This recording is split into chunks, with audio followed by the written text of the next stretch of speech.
Same మళ్ళీ 1/4/2002 2 balance broad down ఎంత 80,000.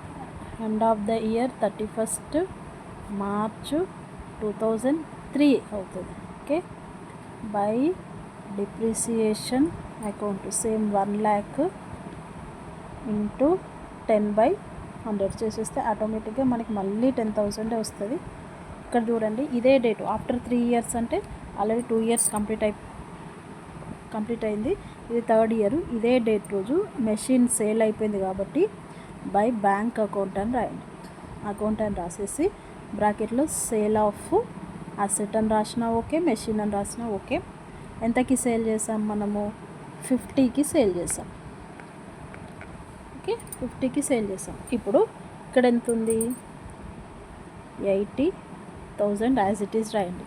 ఇక్కడ సేమ్ 80,000 రాయండి. 80,000కి సేల్ చేయాల్సిన మెషిన్ డిప్రిసియేషన్ బోను 70 ఉంటుంది. 70కి సేల్ చేయాల్సిన మెషిన్ని 50కే సేల్ చేసి పడేసిండు. సో మనకు ఆటోమేటిక్గా లాస్ వస్తుంది. అందుకే ఇప్పుడు ఏం చేయాలంటే ఈ 80 కంటే ఈ అమౌంట్ తక్కువ ఉంది కాబట్టి ఈ 80లకి వెళ్ళి ఈ రెండు కలిపి తీసేయాలి. సో 50 + 10 ఎంత అవుతుంది? 60,000 అవుతుంది. ఓకే, 80,000 మైనస్ 60,000 తీసేస్తే ఎంత? 20,000. ఎట్ తక్కువ ఉంది?